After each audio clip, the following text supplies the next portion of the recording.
thank you so much for being here in this brilliant screening room. I have to say, it's awesome. My name is Edith Bowman, for those of you who are like, who the hell's that?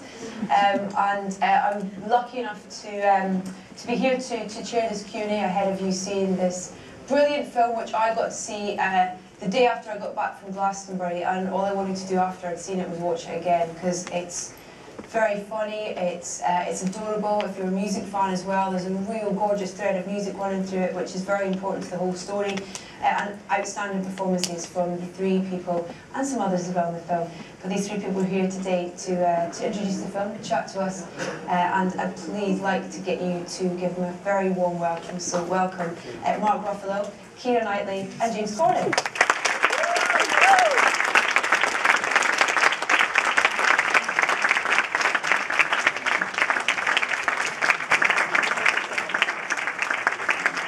Hello. So you don't have a microphone here? Oh, what? We'll share. Okay. Sharing and caring. Sharing and caring. Yeah. There's a relationship there already, so you need to work together. Well, we've got about 15 minutes to get some questions in before we show these guys the film. And I guess I'd start with trying to define the film, which I found quite hard, because I think this room of people, they all take away something different from the film, which is a good thing, I think. How do you describe the film when people ask you what it's about? Like me. Oh, you hate that question. I hate that question. Sorry. I think it's a film that celebrates friendship, and it's a film that celebrates New York. It's like a New York holiday, and I think it is a romantic comedy. But there's a but. I'm not gonna. You'll see the film. You'll get what the but is. I think it's about people who suddenly think that their lives are going in one direction, and they think that they know who they are and where they're going and what they're doing and who they're with, and suddenly the whole thing falls apart. And I think anyone who's an adult will have been through this at some point in some degree, and it's about that moment where you have to pick yourself back up.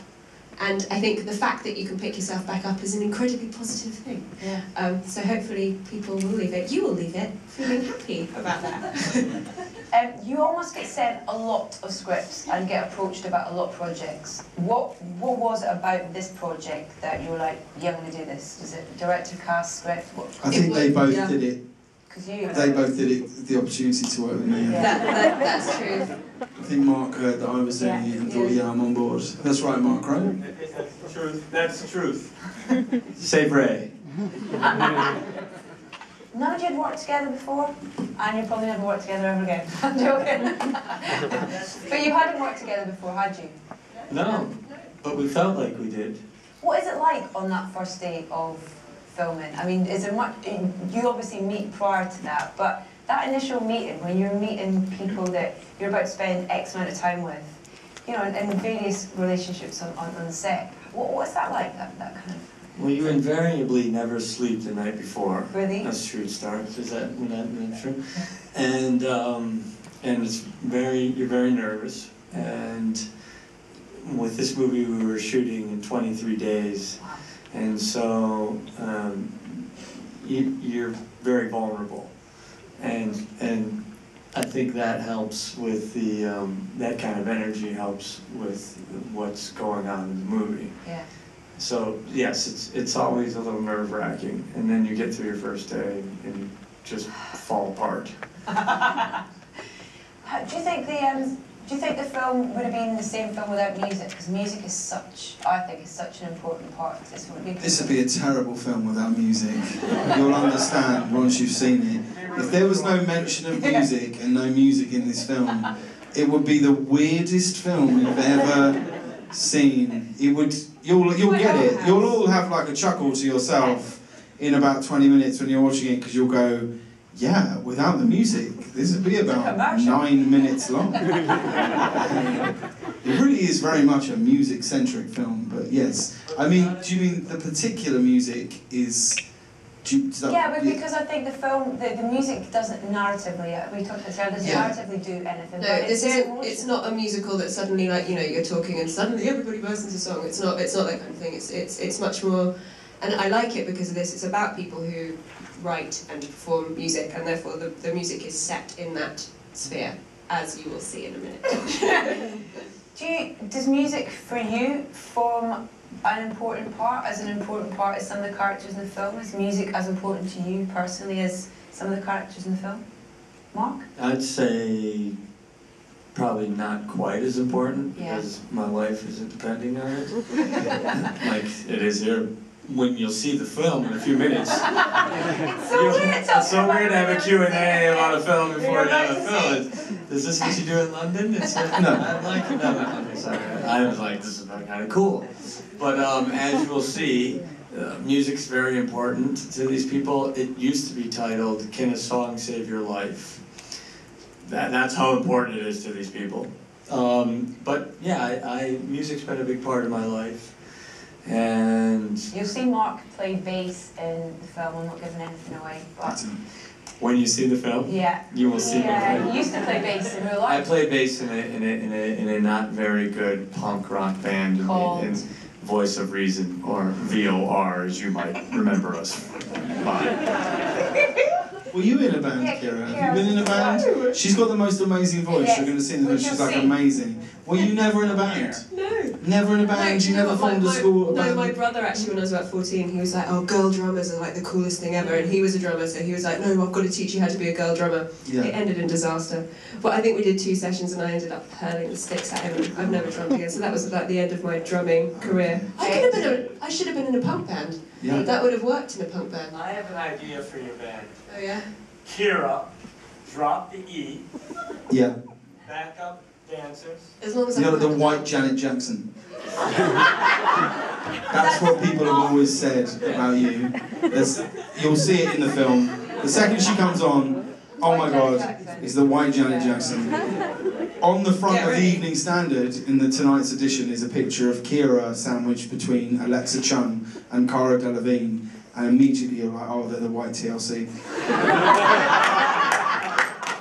They don't want no scrubs. No way. Don't go chasing waterfalls, guys. Just stick to the rivers and the lakes that you're used to. And I think that is a lesson that we can all take away from this. Particularly you. Yeah? What are you going to stick to? The rivers and the lakes. Don't chase the waterfalls. She did, and she's on crutches. You're distracted by Keira. Damn straight, she's the white Janet Jackson. Of course you're distracted. Yeah. James, what about your bands as a My bands? youth? Yeah, well, there was a few, wasn't there? yeah, I was in a lot of bands at school. You guys will probably know about this. This is old information, but yeah, I was in 2 boy bands at school. The first boy band was called Full Frontal. We didn't really ever do anything. It was me and 3 mates, and we just said we were a boy band, but we never actually did anything. And then I formed another band called Twice Shy, because we could call our first album Once Bitten. That was a weird band. It was me, Matt Lanchester, who I'm sure you know, Paul Chowan, and Richard Morris, big guys, but we didn't have bass, so we had keyboard, drums, and 2 lead singers. We used to do like covers of Lady in Red and stuff, and then big time. And then the biggest band I formed, the one that I'm sure will get a big cheer in the room when I mention their name, was Insatiable. Bullshit.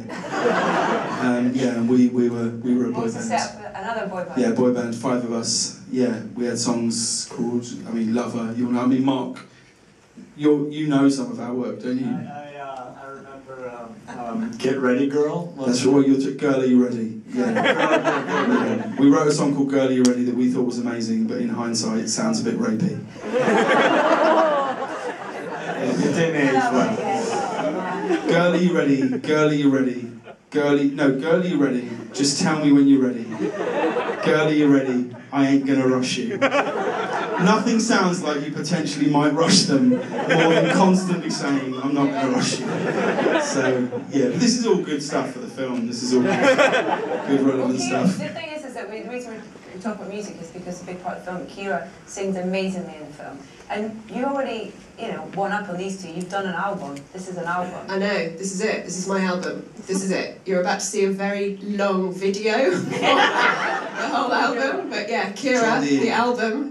Here it is. Keira dropped the E. I've heard you say that going into the studio to do it was nerve-wracking for you, that whole thing. But you, Yeah. I mean, when you see you performing it in the film and stuff, it looks like the most natural thing for you. That's good. Then I did my job well. Yeah, no, I mean, it was terrifying because they hadn't written the songs until 2 days before we actually got into the studio to record them. So I couldn't actually figure out what I wanted to do or anything like that, or kind of go, oh, who am I going to base this on? Because I had absolutely no idea what the music was going to be. So it was, yes, a rather nerve-wracking 4 days in a studio of trying to figure out what would sound good when you're not a singer and you don't really know how to do that. So it was kind of interesting. Did any of you have what I refer to as band Tourette's, where if I'm in the company of a musician or a band, I cannot help myself but sing their songs at their face? Yeah. So the fact that Adam Levine and CeeLo are in this film, was there any opportunity of you singing FU or Move Like Jagger? Yes. Yes. Yes. Like the whole time, you can't not. It's absolutely impossible. And you just kind of try and sort of keep it as low down as possible, and kind of, I'm not having it, and then it will come out. Was he very gracious about it? He loved it. He loved every he second. did. Was the beard his? You'll see the beard, by the way, in seconds. Sometimes the beard is his, and sometimes it isn't. So a metaphor for life as well. Sometimes the beard is yours, sometimes it isn't. But ultimately, what? Forgotten it already? Dude, take your eyes off Keira. Stop it. She's married. It ain't never gonna happen. It doesn't hurt. Might be. It! So look at it! It's Keira Knightley! What are you talking about? Dude, jeez! Dude! The Bro! funny thing is that I remember James accepting an Empire Award on behalf of Yeah, so do I. Yeah. Knightley 3 Yeah. years ago, 4 No, years it was a long, no, more than that. It's about 7 years ago. Is it? 7 years ago, yeah. And it's just so... Yeah. I won this Empire Award, I couldn't make it, I can't remember why I couldn't make it to the Empire I Award. want to say I'm really embarrassed by this. I'd also like to say we had never met. Never met this man. I didn't know. So I've recorded this terribly sorry, thank you so much message. And I hear, because I've got a lot of friends at that award, and I start getting these text messages going, do you know James Cordon? I'm like, no, I don't know James Cordon.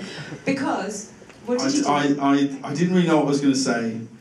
This was quite a dark time in my life. I was going out a lot. I was predominantly drunk quite a lot of the time, and I went up and I said, Keira,